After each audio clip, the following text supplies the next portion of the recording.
আসসালামু আলাইকুম। তোমরা যদি পরীক্ষায় পাস করতে চাও তাহলে তোমাদের সেট ফাংশন এই পাঁচটা অঙ্ক জানতেই হবে।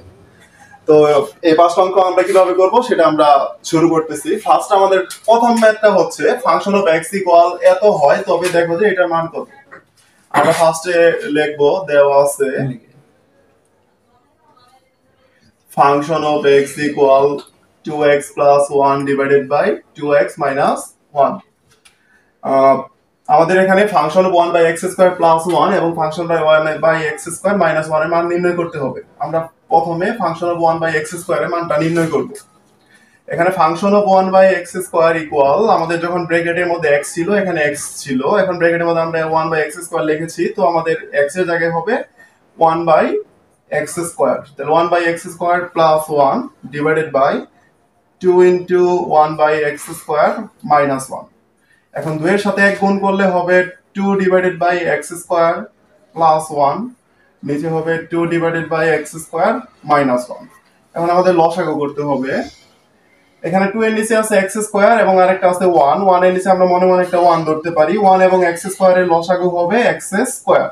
এক্স স্কোয়ার দিয়ে এক্স স্কোয়ারে ভাগ করলে ফল হবে 1, 1 এর সাথে 2 গুণ করলে হবে 2 প্লাস, এবং 1 এর নিচে একটা 1 থাকায় 1 বাই এক্স স্কোয়ার মানে হচ্ছে এক্স স্কোয়ার। এক্স স্কোয়ারের সাথে 1 গুণ করলে হবে এক্স স্কোয়ার।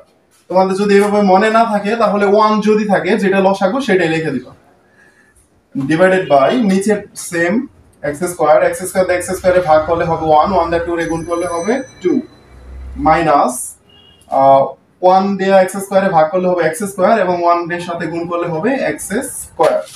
এক্স স্কোয়ার এবং এক্স স্কোয়ার কাটা, তো আমরা আমাদের এখানে থাকবে হচ্ছে 2 plus x square divided by 2 minus x square. এটা আমরা পাইলাম হচ্ছে function of 1 by x square এর মান।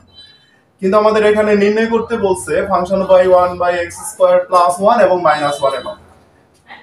তো আমরা এখানে function by 1 by x square এর নিচে একটা 1 লিখতে পারি। তো এটা যদি আমরা যোজন বিয়োজন করি তাহলে আমাদের ম্যাথটা হয়ে যাবে।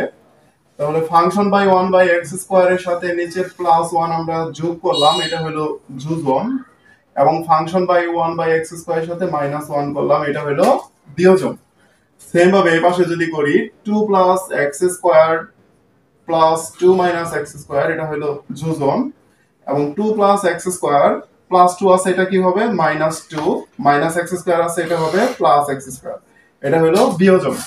তো এখানে আমাদের প্লাস এর এক্স স্কোয়ার মাইনাস এর এক্স স্কোয়ার কাটা, প্লাস এর 2 মাইনাস এর 2 কাটা, তাহলে 2 2 কত হবে 4, আর নিচে হবে 2 এক্স স্কোয়ার। 2 দা 4 এ কাটলে হবে 2, আমাদের লাস্ট অ্যানসার হবে 2 বাই এক্স স্কোয়ার অ্যানসার। আমি আরেকবার তোমাদের দেখিয়ে দিচ্ছি। এখানে ফাংশন অফ এক্স ছিল 2x plus 1 divided by 2x minus 1। আমাদের ফার্স্টে আমরা function of 1 by x square এর মান নির্ণয় করেছি, x এর জায়গায় 1 বাই এক্স স্কোয়ার বসিয়েছি, নিচেও 2 দিয়ে 1 রে গুণ করলে হবে 2, আর নিচে থাকবে কত এক্স স্কোয়ার প্লাস 1। সেম ভাবে 2 দিয়ে 1 রে গুণ করলে হবে 2, নিচে হবে এক্স স্কোয়ার মাইনাস 1। আমরা এখানে লসাগু করেছি, লসাগু হচ্ছে এক্স স্কোয়ার। তো এক্স স্কোয়ার দিয়ে এক্স স্কোয়ারে ভাগ করলে হবে 1, 1 দিয়ে 2 রে গুণ করলে হবে 2, তারপর প্লাস 1 থাকলে যেটা লসাগু সেটাই লিখে দিবা x square divided by x square. আমরা হচ্ছে এক্স স্কোয়ার দিয়ে এক্স স্কোয়ার ভাগ করলে হবে 1, 1 এর সাথে 2 গুণ করলে হবে 2, তারপরে আছে মাইনাস 1 থাকলে যেটা লসাগু সেটাই লিখে দিবা। এক্স স্কোয়ার কাটা গেছে, আমাদের অবশিষ্ট আছে 2 প্লাস এক্স স্কোয়ার এবং 2 মাইনাস এক্স স্কোয়ার। তারপর আমরা এটাকে যোজন বিয়োজন করেছি। যোজন বিয়োজনটা হচ্ছে লব যোগ হর ডিভাইডেড বাই লব বিয়োগ হর। তো এখন আমরা পাশে এটার একটা সাইড নোট দিয়ে দিব যে উভয় পক্ষে যোজন বিয়োজন করি। তো এটা যোজন বিয়োজন করার ফলে x square plus x square এবং মাইনাস এক্স স্কোয়ার কাটা গেছে এবং প্লাস 2 মাইনাস 2 কাটা গেছে। তাহলে 2 2 কত থাকবে 4, এবং এক্স স্কোয়ার কয়টা এক্স স্কোয়ার থাকবে 2টা। 2 দিয়ে 4 এ কাটলে উপরে হবে 2, নিচে হবে এক্স স্কোয়ার অ্যানসার। এখন আমরা সেট ফাংশনের 2 নম্বর অঙ্কটা করব। 2 নম্বর অঙ্কটা হচ্ছে function of x equal 1 plus x square plus x to the power 4 divided by x square হয় তবে দেখাও যে function of 1 by x square equal function of x square. এই অঙ্কটা অনেক ইম্পর্টেন্ট, এটা পরীক্ষায় আসতে পারে। তো আমরা অঙ্কটা শুরু করি। প্রথমে আমরা দেব হচ্ছে দেওয়া আছে function of x equal 1 plus x square plus x to the power 4 divided by x square. আমাদের এখানে লেফট হ্যান্ড সাইডে আছে হচ্ছে function of 1 by x square. তো আমরা যদি লেফট হ্যান্ড সাইডে function of 1 by x square use করি, তো যেখানে যেখানে এক্স আছে সেখানে আমাদের ইউজ করতে হবে 1 বাই এক্স স্কোয়ার। প্রথমে 1 প্লাস এক্স এর জায়গায় হবে 1 বাই এক্স স্কোয়ার, আর এখানে আগে থেকে ছিল whole square, plus 1 by x square whole to the power কত হবে 4, আর নিচে হবে 1 by x square whole square সমান সমান 1 প্লাস 1 এর পাওয়ার স্কোয়ার মানে 1ই, এক্স স্কোয়ার হোল স্কোয়ার মানে x to the power 4, plus 1 এর পাওয়ার 4 মানে হচ্ছে 1, নিচে হবে এক্স টু দি পাওয়ার 8, আর নিচে হবে 1 divided by x to the power 4। তো এখন আমরা এখানে লসাগু করব। লসাগুর সময় আমরা খেয়াল করব সবচেয়ে বড় যেটা সেটা নেওয়ার জন্য। 1 এর নিচে একটা 1 আছে, এখানে আছে x টু দি পাওয়ার 4 আর একটা আছে x টু দি পাওয়ার 8। তো আমরা নিব হচ্ছে x টু দি পাওয়ার 8। এর আগের অঙ্কে আমি তোমাদের বলেছিলাম যদি 1 থাকে যেটা লসাগু সেটাই লিখে দিবা। তাহলে এখানে 1 আছে, তো লসাগু আছে x টু দি পাওয়ার 8, তোমরা লিখে দিবা x to the power 8 plus x to the power 4 দিয়ে x টু দি পাওয়ার 8 এ ভাগ করলে বাকি থাকে কত x to the power 4। x to the power 4 এর সাথে 1 গুণ করলে হবে x to the power 4 plus এখানেও x টু দি পাওয়ার 8 আছে, এখানেও x টু দি পাওয়ার 8 আছে, তো x টু দি পাওয়ার 8 এ x টু দি পাওয়ার 8 দিয়ে ভাগ করলে হবে 1, আর নিচে আছে 1 by x to the power 4। তো এখানে x টু দি পাওয়ার 4 দিয়ে যদি আমরা x টু দি পাওয়ার 8 কে কাটা দেই তাহলে আমাদের বাকি থাকবে হচ্ছে x টু দি পাওয়ার 4। আমাদের অবশিষ্ট থাকলো x to the power 8 plus x to the power 4 plus 1 divided by x to the power 4।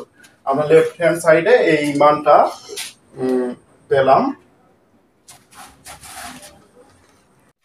এখন আমরা রাইট সাইডটা করব। রাইট সাইডে আছে হচ্ছে আমাদের ফাংশন অফ এক্স স্কোয়ার। এটা যদি করি যেখানে যেখানে আমাদের এক্স আছে সেখানে সেখানে একটু লিখে দিই।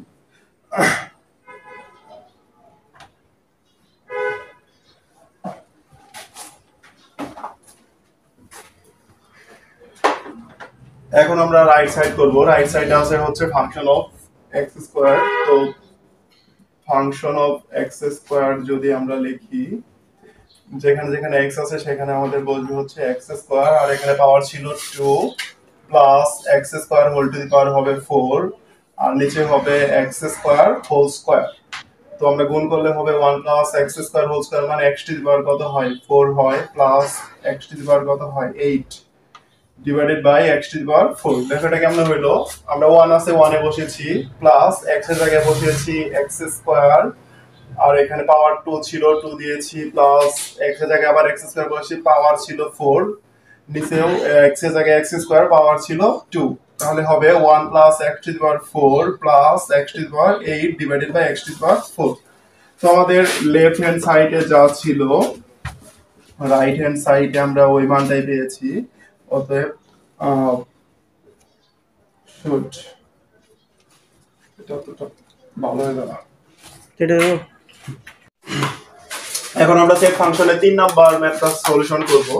এখানে আমাদের r ইকুয়াল আছে হচ্ছে x, y যেন x এলিমেন্টস অফ a এবং y এলিমেন্টস অফ a এবং x + y ইকুয়াল 1, যেখানে a ইকুয়াল আছে হচ্ছে -2 -1 0 1 2 হলে ডোমেইন এবং রেঞ্জ নির্ণয় করতে বলেছে। এখানে আমাদের x এলিমেন্টস অফ a বলতে বুঝিয়েছে যে a এর যে উপাদান সংখ্যা সেগুলা কার উপাদান সংখ্যা, x এরও উপাদান সংখ্যা, এবং এর উপাদান সংখ্যা y এর উপাদান সংখ্যায় হবে। তো আমরা এই অঙ্কটা শুরু করি। প্রথমে আমরা শুরু করব হচ্ছে দেওয়া আছে r ইকুয়াল xy যেন x elements of a y elements of a এবং x প্লাস y ইকুয়াল 1, এবং a ইকুয়াল এখানে আছে হচ্ছে -1 -2 -1 0 1 2। আমরা সব সময় এই অঙ্ক করার সময় একটা জিনিস খেয়াল করব, এখানে কোন শর্তটা দেওয়া আছে। এখানে আমাদের আছে হচ্ছে x প্লাস y ইকুয়াল 1। এখানে আমরা সব সময় x y ইকুয়াল সামথিং বের করে নেব। তো এটা যদি আমরা করি এখানে x প্লাস y ইকুয়াল আছে হচ্ছে 1, তো আমরা যদি y ইকুয়াল সামথিং বের করতে চাই x টা ওই সাইডে নিয়ে যেতে হবে, তাহলে y ইকুয়াল হবে 1 - x। তাহলে এটা হচ্ছে আমাদের এখন শর্ত। তারপর আমাদের ফার্স্ট এখানে লিখতে হবে যে প্রত্যেক x এলিমেন্টস অফ a এর জন্য, এই যে আমরা এখানে শর্তটা পাইলাম যে y সমান সমান 1 - x এর মান নির্ণয় করি। মানে এর যে মানগুলো আছে সেগুলো x এর জায়গায় বসাবো, বসানোর পরে আমরা যে y এর মানটা পাবো এটা এখানে লেখা হয়েছে। তো আমরা এখানে একটা সলভ করি। সলভের মধ্যে আমাদের একটা x থাকবে, একটা y থাকবে। এখন দেখো এর মধ্যে কয়টা সংখ্যা আছে? একটা, দুইটা, তিনটা, চারটা, পাঁচটা। তো আমরা পাঁচটা ঘর করে নেই। করার ফলে আমাদের x এর মান আর এর মান কি সেম থাকবে বলা আছে এখানে। তো আমরা এর মানগুলো x এর জায়গায় বসিয়ে দেই, যে -2, -1, 0, 1, 2। এখন এখানে খেয়াল করো, আমরা যদি x এর জায়গায় -2 বসাই, x এর জায়গায় যদি তুমি -2 বসাও তাহলে মাইনাসে মাইনাসে কি হবে? +2। 1 + 2 মানে কত? 3। x এর জায়গায় যদি তুমি -1 বসাও মাইনাসে মাইনাসে হবে +1। 1 + 1 মানে কত? 2। x এর জায়গায় যদি 0 বসাও 1 - 0 মানে কত? 1। x এর জায়গায় 1 বসাইলে 1 - 1 মানে হচ্ছে 0। x এর জায়গায় 2 বসাইলে হবে 1 - 2 মানে হচ্ছে -1। এখন এখানে খেয়াল করো যে আমাদের y এর মান বের হয়েছে 3, 2, 1, 0, -1, কিন্তু আমাদের এর মধ্যে কি কোনো 3 নাই। তো আমরা এই 3টা লিখবো 3 নট এলিমেন্টস অফ a, মানে 3 এর কোনো উপাদান না। তাহলে যে 3 এর যে ঘরটা আছে -2 এবং 3, এটা r এর মধ্যেও হবে না। তো নট এলিমেন্টস অফ কি হবে? r। তাহলে r এর মধ্যে কোনটা কোনটা হবে? বাকিগুলা -1, -2, 0, 1, 1, 0, 2, -1, এগুলা হচ্ছে আর এর মান। আর এর মান বের করার পরে এখানে আমাদের যে ফার্স্ট এর মানগুলো আছে এগুলা হচ্ছে আমাদের ডোমেন, এবং সেকেন্ড যে মানগুলো আছে এগুলা হচ্ছে রেঞ্জ। তো আমাদের এখানে ডোমেন হবে -1, 0, 1, 2, -1, 0, 1, 2, এবং রেঞ্জ হবে 2, 1, 0, -1, 2, 1, 0, -1। আশা করি সবাই বুঝতে পেরেছো। আমি আরেকবার তোমাদের এক্সপ্লেন করি। এখানে দেওয়া আছে যে আমরা প্রথমে আর এবং এর মান দুইটা লিখে নিব। লিখে এখানে দেখো শর্তটা কি আছে। এখানে শর্ত আছে x + y = 1। আমরা শর্তটাকে সবসময় y = সামথিং বের করব। তো এখানে x + y আছে 1, তো +x অন্য সাইডে গেলে কত হবে? -x হবে। তারপর আমরা লিখব প্রত্যেক x এলিমেন্টস অফ এর জন্য y = কত? 1 - x এর মান নির্ণয় করি। আমরা দুইটা ছক বানাইলাম। প্রথম ছকের মধ্যে এর যে মানগুলো আছে সেগুলা কি x এর উপাদান। তো x এর জায়গায় আমরা এর মানগুলো বসিয়ে দেই, -2, -1, 0, 1, 2। তো x এর জায়গায় যদি আমরা -2 বসাই, মাইনাসে মাইনাসে কত হবে? +2। 2 আর 1 এ কত? 3। -1 বসাইলে হবে -1 +1। 1 আর 1 এ হচ্ছে 2। 1 বসাইলে হবে 0। তারপর 1 - 1 মানে কত? এখানে 0 হবে। 2 বসাইলে হবে 1 - 2 মানে কত? -1। এখন এখানে খেয়াল করো, নিচের যে মানগুলো পেয়েছি তার মধ্যে 3 টা কি এর মধ্যে নাই। তো 3 নট এলিমেন্টস অফ কি হবে? a। তো 3 এর যে ঘরটা আছে সেটার x এবং y এর মান দুইটাই কি হবে? Not elements of r। তো r এর মধ্যে কোনগুলো থাকবে? বাকিগুলা -1, 2, 0, 1, 1, 0, 2, -1। তারপরে আমাদের ডোমেন নির্ণয় হবে উপরের গুলা মানে x এর মানগুলা, আর রেঞ্জ হবে y এর মানগুলা। যেমন -1, 0, 1, 2, -1, 0, 1, 2, এবং রেঞ্জ হবে 2, 1, 0, -1। থ্যাংক ইউ তোমাদের। আমাদের 4 নম্বর ম্যাথটা হচ্ছে a = 1, 2, 3, 4 হলে দেখাও যে পাওয়ার অফ a এর উপাদান সংখ্যা 2n কে সমর্থন করে। তার মানে আমাদের এর একটা মান দেওয়া আছে, এটার আমাদের একটা উপসেট নির্ণয় করতে হবে। আমরা শুরু করে এটা প্রথমে লিখি যে দেওয়া আছে পাওয়ার অফ a = 1, 2, 3, 4। তো সরি, a হচ্ছে 1, 2, 3, 4।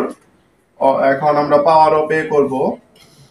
পাওয়ার অফ a হবে প্রথমে আমাদের এখানে চারটা সংখ্যা আছে, আমরা এই চারটা সংখ্যায় লিখবো 1 2 3 4।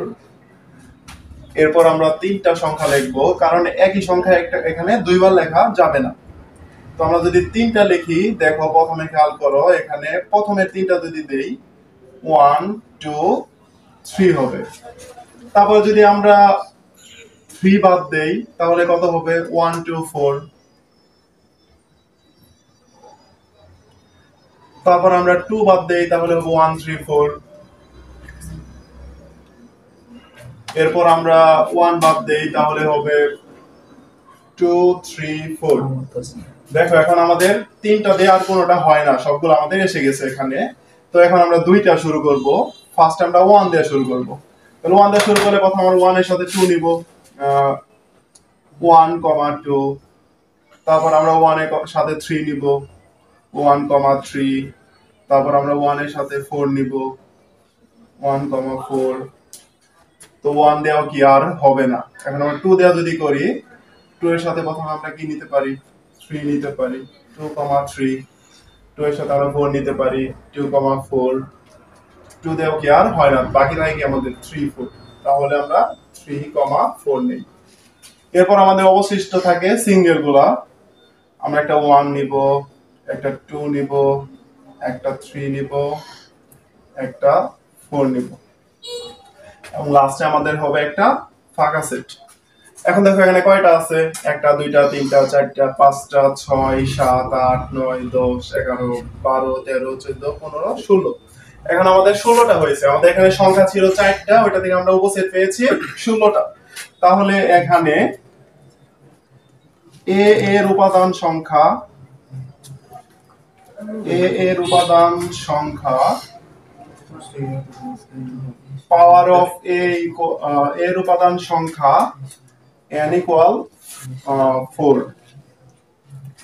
এবং পাওয়ার অফ এর উপাদান সংখ্যা 16। 16 মানে হচ্ছে 2 টু দি পাওয়ার কত হয়? 4। আর এখানে 4 এর মান n ইকুয়াল কত আছে? 4 আছে। তো আমরা 4 এর জায়গায় কি বসাইতে পারি? n বসাইতে পারি। 2 টু দি পাওয়ার কত হবে? n। অর্থাৎ এখানে কি 2 টু দি পাওয়ার n কে কি করে সমর্থন করে।